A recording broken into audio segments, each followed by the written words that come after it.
말씀은 잠언 19장 24절에서 29절 말씀입니다. 잠언 19장 24절에서 29절 말씀 우리 같이 함께 읽겠습니다. 게으른 자는 자기의 손을 그릇에 넣고서도 입으로 올리기를 괴로워하느니라. 거만한 자를 때리라. 그리하면 어리석은 자도 지혜를 얻으리라. 명철한 자를 견책하라. 그리하면 그가 지식을 얻으리라. 아비를 구박하고 어미를 쫓아내는 자는 부끄러움을 끼치며 능욕을 부르는 자식이니라. 내 아들아, 지식의 말씀에서 떠나 하는 교훈을 듣지 말지니라. 망령된 증인은 정의를 업신여기고 악인의 입은 죄악을 삼키느니라. 심판은 거만한 자를 위하여 예비된 것이요 채찍은 어리석은 자의 등을 위하여 예비된 것이니라. 아멘. 할렐루야. 오늘 봉독한 말씀 가지고 나는 하나님의 법정에 서야 합니다, 이런 제목으로 말씀을 나눠보고자 합니다. 제목이 좀 그렇죠? 하나님의 법정에 서야 한다. 근데 이 제목대로가 사실은 우리들의 진짜 모습입니다. 그래서 세상 법정에 서봤던 적은 없는데, 세상 법정에 서게 된다면 뭐 둘 중에 하나 아니겠어요? 좋은 일이거나 나쁜 일이거나. 근데 뭐 좋은 일 가지고 세상 법정에 설 일은 별로 없는 것 같고, 그렇지 않은 일들로 법정에 서는 게 아니냐, 그런 생각을 하는데, 우리도 하나님 앞에 언젠가 서야 할 자다 하는 사실을 오늘 좀 생각을 해보고자 합니다. 24절 같이 읽어볼까요? 게으른 자는 자기의 손을 그릇에 넣고서도 입으로 올리기를 괴로워하느니라. 이 말씀은 그런 얘기예요. 세상을 살면서 뭔가 계획을 세우긴 세웠어요. 계획은 세웠는데, 근데 그것을 이루기 위한 노력은 하지 않는다는 거예요. 예를 들어 어떻게 생각을 해볼 수 있을까? 우리가 신앙인이니까 연초에 뭐 내가 올해는 성경을 일독하겠다 계획을 세우죠. 그러면 성경을 일독하기 위한 구체적인 노력을 해야 하는데, 계획은 세워놓고 노력은 하지 않는 삶. 예를 들어서 뭐 그런 삶을 얘기할 수 있을 겁니다. 그건 뭐 지엽적인 부분들이고, 어쨌든 이 삶 속에서 계획은 세우고 계획을 이루기 위해서 노력하지 않는 삶은 하나님 앞에 지혜로운 삶은 아니다 하는 것을 오늘 말씀을 하고 있습니다. 물론 뭐 우리가 계획을 세운 모든 일들을 다 이루어내기에는 사실은 쉽지 않을 거예요. 그러나 우리가 계획한 것들 가운데 세상적으로 유익한 일들도 해야 하고, 또 신앙적으로 유익한 일들도 우리가 노력하는 그런 삶을 사는 것이 필요하다, 그런 생각을 해보면, 여러분들이 계획한 일들이 단 하나라도 올 한 해 동안 이루어지는 그런 삶이 되기를 축복합니다.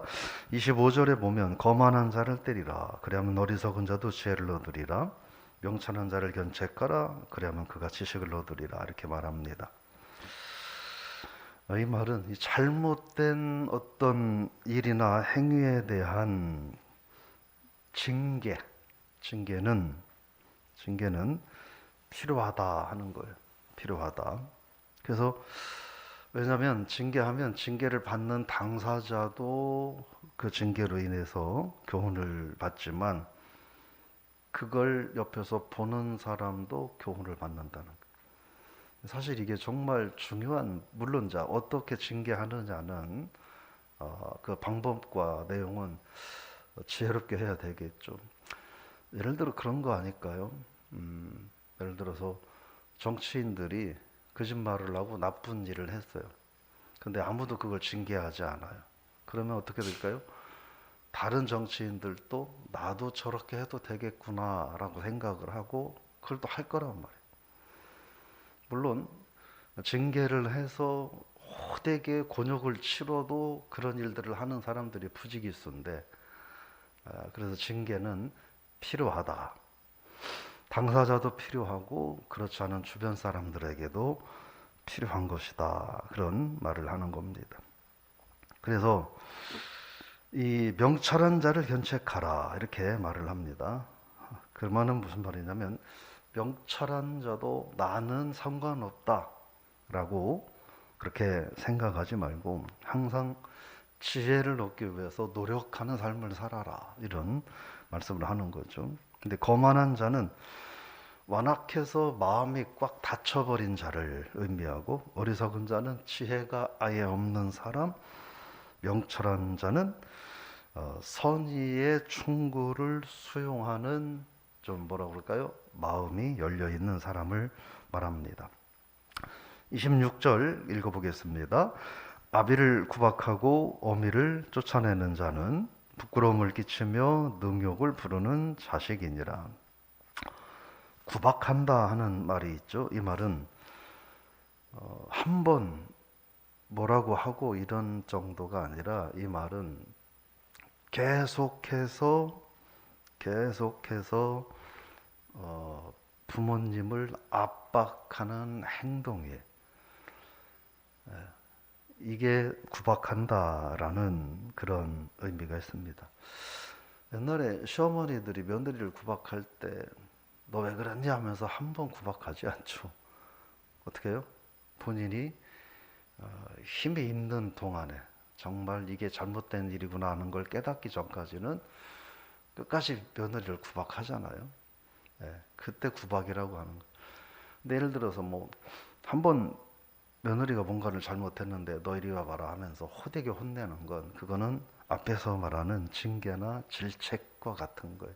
근데 이걸 계속 하는 거예요. 그게 구박이다 하는 거예요.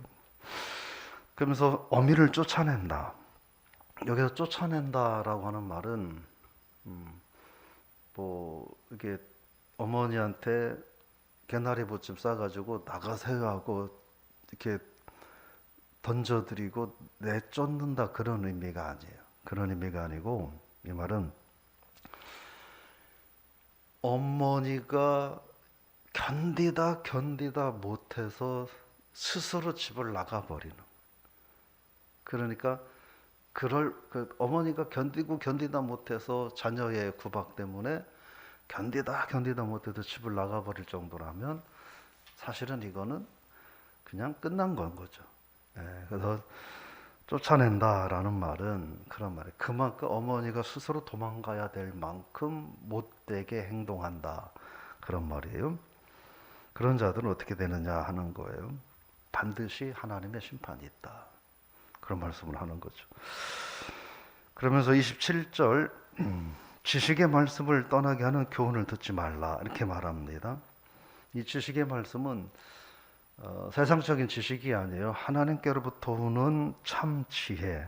그래서 그 지혜의 말씀을 통해서 하나님의 자녀답게 살아가게 하는 삶, 그거를 말합니다.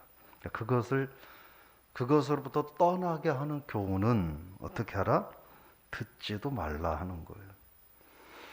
여러 가지가 있을 수 있어요. 그냥 우리들은 단순하게 이거는 이단들의 이야기다 이런 정도로만 생각할 수 있는데 그건 너무 뻔한 거고, 신앙생활하면서 때로는 나의 잘못된 말 한마디가, 그쵸? 나의 잘못된 말 한마디가 다른 신앙인에게 상처를 줘서 그가 하나님을 믿는 믿음의 삶에서 떠나게 할 수도 있죠.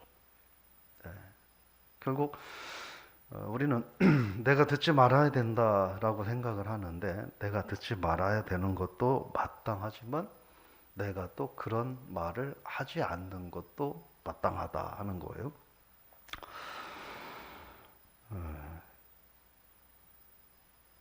28절 말씀 같이 한번 읽어보겠습니다.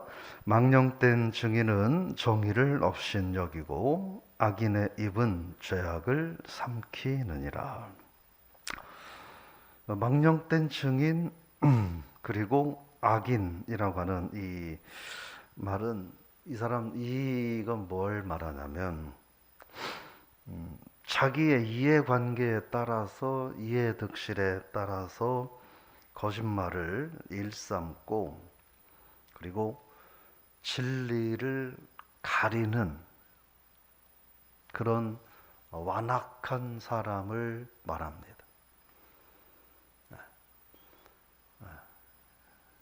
이게 망령된 증인이라는 거고 악인의 입이라는 거예요. 예를 들어 돈 얼마 줄 테니까 너 거짓말해라. 거짓말은 아니더라도 그냥 모른다고 해라. 뭐 이렇게 해서 그러면 그 이익 때문에 그런 말을 하는 거예요. 그런 것은 하나님이 기뻐하지 않는다. 그러니까 이 말은 결국 무슨 말이냐면 죄악을 삼킨다 이렇게 말을 하잖아요. 죄악을 삼킨다 하는 것은 뭐냐면 거짓말하고 도덕적으로 부패하고 또 이해관계에 따라서 이해득실을 따져서 내게 도움이 된다고 하면 거짓도 일삼뭐 부끄러워하지 않고 얼굴 하나 색깔 변하지 않고 말하는 이런 사람들은 사람은 속일 수 있다는 거예요. 근데 하나님은 그런 자들을 반드시 징계하고 그런 자들은 반드시 대가를 지불하게 한다는 거예요. 그래서 이 죄악을 삼킨다고 하는 말에는 도덕적으로 부패하고 거짓된 것이 그 사람 입에는 꿀처럼 달게 여겨진다는 거예요. 그러니까 한번 거짓말을 하고 또 거짓말을 하고 하면 흔히 그런 얘기 하잖아요. 거짓말을 한번 하면 그 거짓말을 덮기 위해서 7개나 10개 이상의 거짓말을 해야 그 거짓말이 덮인다고 그런 이야기를 하잖아요. 그러니까 이제 결국 그런 사람한테는 거짓말이 입에서 꿀처럼 달다는 거예요. 자기는 거짓말을 하는데 얼굴빛 하나 변하지 않고 양심에 요만큼의 가책도 못 느끼고 그런 말들이 속에서 꿀처럼 단 거예요. 왜요? 내가 이 거짓말을 하고 또 덮기 위해서 또 거짓말을 하다 보면 이렇게 해서 어쨌든 간에 위기를 모면하면 내가 대통령도 될 수 있고 어마어마한 무지막지한 돈도 벌 수 있고 세상에 명예도 얻을 수 있고 그렇게 여겨진다는 거예요. 그래서 이러한 것들은 하나님께서 반드시 대가를 지불하게 심판하신다. 그런 말씀을 하는 거죠. 그러면서 29절입니다. 읽어보겠습니다. 같이. 심판은 거만한 자를 위하여 예비된 것이요 채찍은 어리석은 자의 등을 위하여 예비된 것이니라. 결국 하나님의 공의는 인간들은 때로는 힘이 없어서 때로는 지혜가 없어서 이 죄와 불의와 거짓들을 어쩔 수 없이 분노하면서도 힘이 없으니까 분노만 할 뿐 그냥 어쩔 수 없이 놔둘 수밖에 없을지 모르지만 하나님은 반드시 책망한다는 거예요. 여기서 말하고 있는 심판이라고 하는 말은요, 이건 그 세상의 재판관들이 심판한다 그런 뜻이 아니에요. 여기서 말하는 심판이라고 하는 말은 셰파팀이라는 단어로 되어 있는데 이 말은 뭐냐면 하나님의 법정이다라는 뜻이에요. 그러니까 하나님의 법정은 그러한 저들을 그냥 놔두지 않는다. 반드시 책망하고 반드시 심판한다 하는 거예요. 자, 정리를 좀 해보면 우리가 오늘 하루도 하나님이 저 여러분에 허락하신 인생이 아니겠습니까?